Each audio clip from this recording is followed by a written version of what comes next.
I'm Sarah, 29F, and I've been married to Vernon, 31M, for 5 years. We met in college where I was studying graphic design, and he was majoring in finance. We hit it off immediately, bonding over our shared love of indie music and weekend hiking trips. After graduation, we both landed entry-level jobs in the city, me at a small design firm and Vernon at a mid-sized financial company. We got married 2 years after college, full of optimism about our future together. We dreamed of buying a house, starting a family, and eventually retiring early to travel the world. But life had other plans for us. 3 years ago, I lost my job when the design firm went bankrupt. It was a tough time, and I struggled to find full-time work in my field. That's when I started my side hustle designing custom invitations and cards. What began as a way to make ends meet while job hunting turned into a passion project. I love the creative freedom and the relationships I built with my clients. Eventually, I landed a job at a marketing firm, but I kept my side gig going. The extra income allowed us to start saving for a down payment on a house, and I enjoyed the work. Vernon was supportive, even though it meant I was working long hours. Meanwhile, Vernon was good at his job and received several promotions. But as time went on, I noticed he seemed less and less happy. He'd come home stressed and irritable, often working late into the night. We started arguing more, usually about small things, but I could sense a growing tension between us. About a year ago, Vernon dropped a bombshell. He wanted to quit his job and become a teacher. Specifically, he wanted to teach kids how to code. I was surprised. Vernon had never mentioned an interest in teaching before. He explained that he'd been volunteering at the local youth center on weekends, helping with their computer club. He discovered a passion for working with kids and wanted to make it his career. I admired Vernon's desire to do something meaningful, but I was worried about the financial implications. Vernon's job provided the bulk of our income and our health insurance. My job at the marketing firm paid decently, but not enough to comfortably support both of us in our expensive city. After many long discussions, we agreed that Vernon would get his teaching certification while continuing to work at his finance job. It was a stressful year. Vernon was working full-time, studying for his certification in the evenings, and volunteering on weekends. I took on more freelance work to help cover the costs of his courses. We barely saw each other, and when we did, we were both exhausted. Finally, Vernon got his certification. He immediately quit his finance job and started looking for teaching positions. It took a few months, but he eventually landed a job at an after-school program teaching coding to middle schoolers. The pay was less than half of what he made in finance, but Vernon was happier than I'd seen him in years. At first, I was fully supportive. Yes, money was tight, but seeing Vernon passionate about his work made it seem worthwhile. We cut back on expenses, moved to a smaller apartment, and I ramped up my side hustle to make up some of the difference. It was tough, but we were making it work. But as months went by, the financial strain started to take its toll. We had to dip into our savings more and more often. Our dream of buying a house seemed to be slipping away. Arguments about money became more frequent. Vernon suggested I look for a higher-paying job, but I loved my work at the marketing firm and didn't want to leave. That brings us to the present. Last week, Vernon came to me with an idea. He wants to start his own summer coding camp for kids. He's really excited about it, talking about how he could reach more kids and have the freedom to develop his own curriculum. But it would require a significant investment upfront for equipment, venue rental, and marketing. Here's where the conflict comes in. Vernon asked me to give up my side hustle and instead use those hours to help him set up and run the camp. He argued that if the camp is successful, it could bring in more money than my freelance work. I told him I couldn't do that. My side hustle isn't just about the money, though we definitely need it right now. It's something I've built from the ground up, and I'm proud of it. I have regular clients who depend on me. And honestly, I'm not confident that Vernon's camp will be successful, at least not right away. Vernon didn't take my refusal well. He accused me of not believing in him and not supporting his dreams. He pointed out that he supported me when I started my side hustle, even though it meant less time together. He said if I really cared about his happiness, I'd be willing to take this risk with him. I tried to explain that the situations were different. When I started my side gig, we weren't struggling financially. It was extra money, not necessary income. And it didn't require giving up a steady job or investing a large sum upfront. But Vernon wouldn't listen. He said I was being selfish and prioritizing my hobby over his career. He's been giving me the cold shoulder ever since, making snarky comments about how I don't have faith in his abilities. I feel torn. On one hand, I want to support Vernon's passion for teaching. I know his finance job made him miserable, and I want him to have a fulfilling career. On the other hand, I feel like I'm the one keeping us afloat financially right now, and it seems reckless to give that up for an uncertain venture.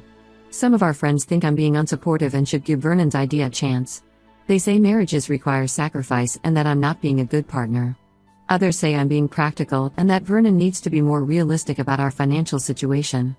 I'm starting to doubt myself. Am I being selfish? Should I be willing to take this risk for the sake of my husband's dreams? Or am I right to prioritize our financial stability? Ida for not wanting to give up my side hustle to help Vernon start his coding camp. Update 1. It's been about a month since my original post, and I want to thank everyone for their advice and perspectives. A lot has happened, and I'm still trying to process it all. After our initial argument, Vernon and I agreed to sit down and have a serious talk about our situation. I wanted to explain my concerns in more detail, hoping that if Vernon understood where I was coming from, we could find a compromise. I told Vernon about how stressed I've been about our finances. I showed him our budget, pointing out how we've been dipping into our savings more and more each month. I reminded him of our dream to buy a house someday and how that seems increasingly out of reach. I also opened up about my fears. What if one of us got sick or lost our job? We have no safety net right now. I also tried to explain that my side hustle isn't just about money. It's something I've built from scratch, and I'm proud of it. I've developed relationships with clients, some of whom have become friends. It's a creative outlet that brings me joy and satisfaction. Vernon listened, but I could tell he was still upset. He said he felt like I was choosing my hobby over his career aspirations. He talked about how teaching has given him a sense of purpose he never had in finance. He dreams of reaching more kids, especially those who might not otherwise have access to coding education. I could see how much this meant to him, and I felt guilty for not being more supportive. So, I offered a compromise. I said I'd be willing to reduce my side hustle hours by half and use that time to help him plan his coding camp. I thought this was a fair middle ground. I could keep my business running while also supporting Vernon's dream. Vernon reluctantly agreed, but I could tell he wasn't thrilled about it. Still, we moved forward with a plan. Over the next few weeks, I helped Vernon create a business plan, design a website, and start marketing his coding camp.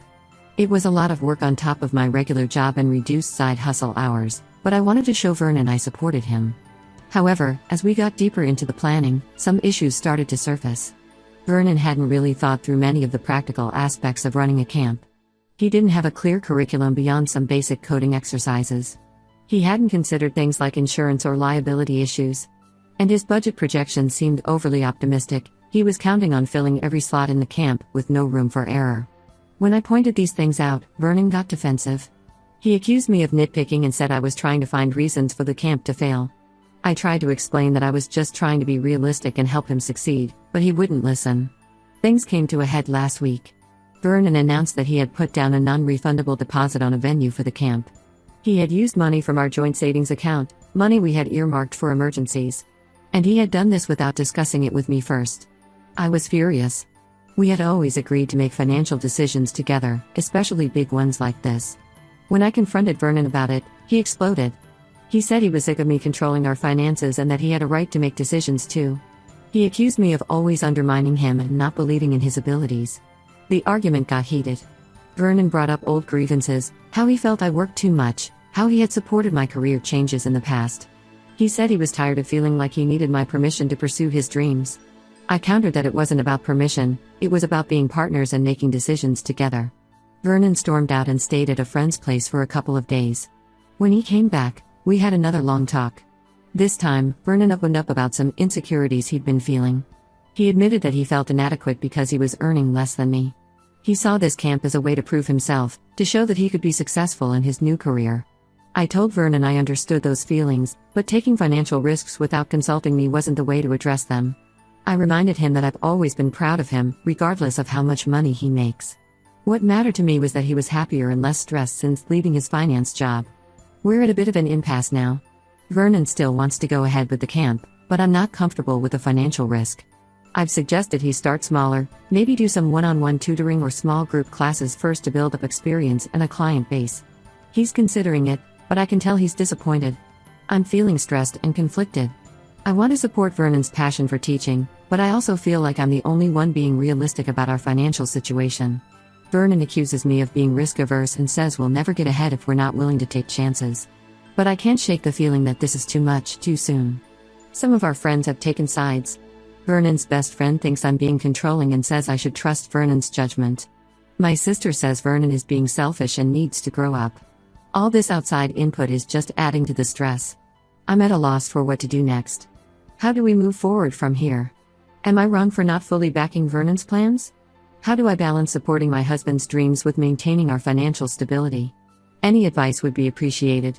Update 2. It's been 2 months since my last update, and things have taken an unexpected turn. I'm still trying to process everything that's happened. After our last argument, Vernon agreed to start smaller with his coding classes. He began offering weekend workshops at a local community center. It was going well, and he was building up a good reputation. I was proud of him for compromising and taking a more measured approach. I thought we were finally on the same page, working towards our goals together. But I couldn't have been more wrong. About a month ago, Vernon came home buzzing with excitement about a great opportunity. A friend of his from his finance days, let's call him Mark, was starting an educational technology company.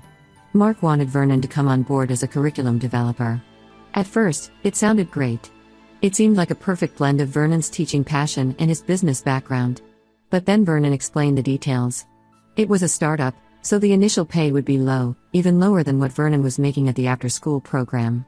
But Mark was offering equity in the company, promising big returns if the business took off. I was immediately wary. We were already struggling financially, and this seemed like another risky move. But I tried to keep an open mind.